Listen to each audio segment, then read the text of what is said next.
listening to In My Humble Opinion with Maxilia Robinson and Charles Lewis. Only on 101.3 Jams. Okay, family, we're back. You're listening to In My Humble Opinion on 101 Jams. And as promised before the break, we have Dr. Umar Johnson on the line. Yes. Dr. Johnson, thank you for joining us. Thank you. Glad to be with you. All right. So I'm sure you are well informed as to what's happening in the city of Charlottesville, the KKK and neo-Nazis and anti-Semitics that have brought evil to our town, as well as what's happening on a national level as far as how our president has responded to that and others. I just want to know what's on your mind, my brother. Well, a couple points immediately jumped out to me when looking at the things that have transpired in Charlottesville. Number one, I thought it was very interesting that most of the counter-protesters were white people. Clearly, Black Lives Matter was represented. There was a lot of black folk, but the white counter-protesters clearly predominated within the audience. And for me, I saw that as a deliberate attempt to once again make sure that the narrative, the social narrative that comes out of this is one that, again, eclipses, marginalizes, and dismisses the centrality of the black agenda as it relates to the removal of the Robert E. Lee statue. In other words, what we find, and we've been seeing this consistently since Dr. King's assassination, whenever there is a black protest to put forward an aspect of the black agenda, it is often blitzed by an overwhelming amount of white participation, which redirects the argument. That counter-protest was about slavery. That counter-protest was about sending a message that Robert E. Lee's statue should not be up there because it is disrespectful to African people given our legacy in this country. Mm-hmm. But because it was inundated with the homosexual white movement, and because it was inundated with the feminist white movement, and because it was inundated with the anti-Semitic Jewish white movement, the fact that this was about black people got obscured. I also thought it was rather interesting that the police, according to the American Civil Liberties Union, the police were told to stand down.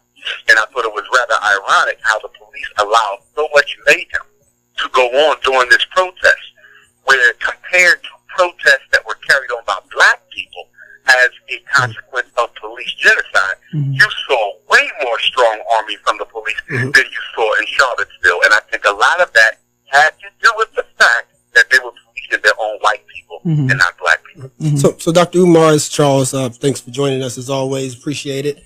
So let me ask you to that first point that you made. What benefit do you see in contrast to the downside of it being a community counter protest for our white citizens to say, we don't agree with the statue or preserving the Confederacy either, so we want to be out here with you. And and being that the population, the demographic does give a majority to our white civilians, that could be one reason for that. But I'm just curious do you see a benefit in the whole community being out there in protest?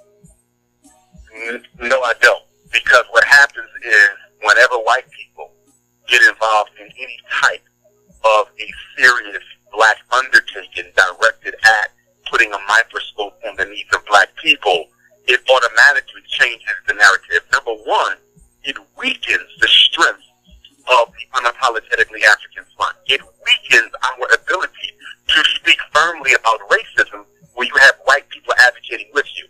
In other words, in my premise, all white people are racist. All white people are racist. And all white people benefit from racism, and all white people practice it consciously, unconsciously, directly, and indirectly. So that is to say that whenever it's time for us to fight for anything that is of benefit to us, we need to do it by ourselves.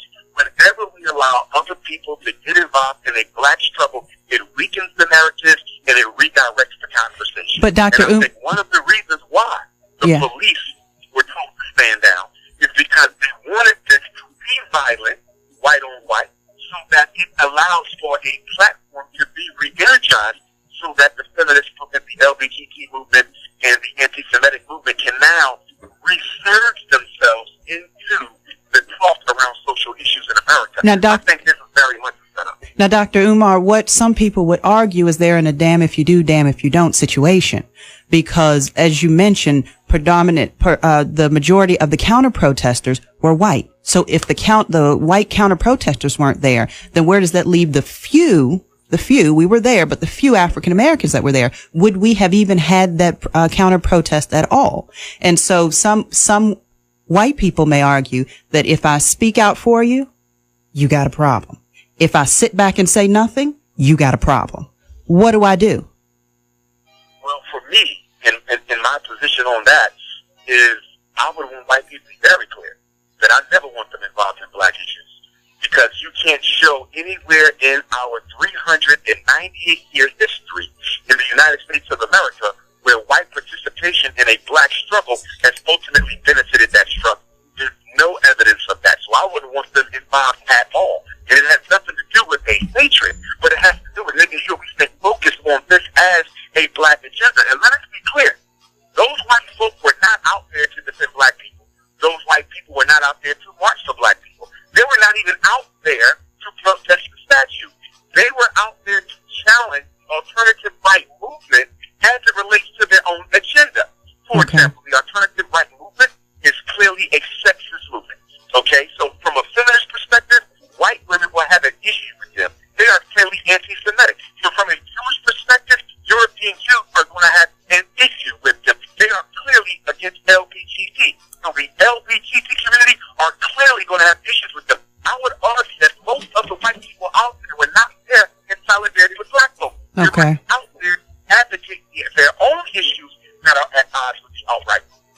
All right. Again, family, you're tuned into In My Humble Opinion on 101 Jams, who are speaking with Dr. Umar Johnson. We're going to take a quick break, and we'll be right back after this. You're listening to In My Humble Opinion with Maxilia Robinson and Charles Lewis, only on 101.3 Jams. 101 Jams is a non-profit community radio station. It is our mission to educate, inform, and entertain our listeners with local and national news and events while providing you the best of classic and new hip-hop and R&B. The views expressed on 101 Jams belong to those expressing them and do not reflect the views or beliefs of 101 Jams, the board of directors, or its parent company, Air Mix Virginia. To find out more about how 101 Jams serves your community, visit our website, 101jamz.com, or facebook.com/101 Jams. For real, 101.3 got the city on lock. And when you're out of the city, listen online at 101jamz.com. Family, we're back. You're tuned into In My Humble Opinion on 101 Jams. And before the break, we were speaking with Dr. Umar Johnson. Dr. Johnson, give us some guidance. Where do we go from here? How do we make this better?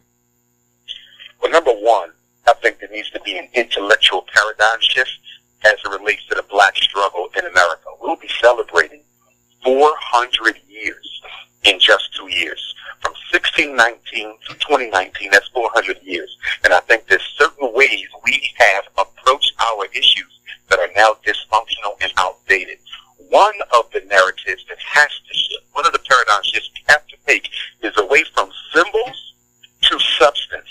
To give you an example, when that white man walked into the church in South Carolina, Charlottesville, and murdered those brothers and sisters, one of the things that the state government of South Carolina was able to effectively do was shift the narrative away from social justice, political justice, economic justice, and they reduced the entire aftermath of the Charleston Nine to simply taking down, the Confederate flag from the State House. Look at this situation in Charleston, Virginia. I can see the local government and the state government attempting to do the same thing. We're going to take this statue down and give black people a symbol of advancement. Barack Obama, his term presidency, a symbol of advancement. And we have been a sucker for symbols of advancement, and we have to move towards substantive change. We need to see substantive change, not just symbols, because when people can take symbols, then tokenism becomes the primary strategy that the power structure is going to use to give black people the illusion of inclusion. So what we need to be working for is systematic change in discrimination, systematic elimination of bias, systematic elimination of disproportionality, systematic at how the system can change the better serve black folk. And the number one system would be our access to capital, our access to organized wealth in large amounts so that we can rebuild the infrastructure of our community. If it's one thing that keeps black America where black America is, excluding our celebrity, because most of them will not even be allowed to help us the way in which we need to help, we need to be able to access capital. And that is the one thing we can't access.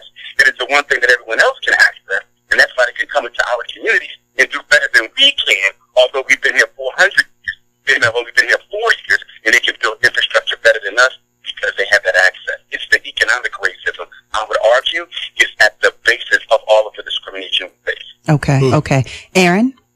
Yeah, Dr. Umar, pleasure to speak with you. I know you're familiar with Dr. Frances Cress Welsing, and before the ancestor passed away, she accurately, and I think I heard you speak about this, predicted that a lot of this quote unquote racist white nationalist rhetoric would continue, and that they would start to respond with direct violence.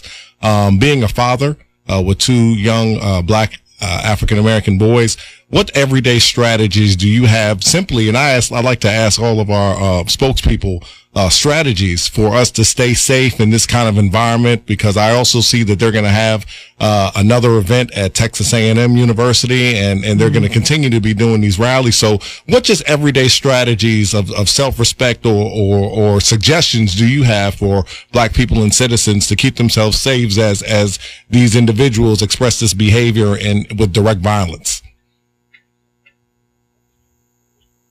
Doc, are you with us? Didn't make out that comment if someone could paraphrase it for me.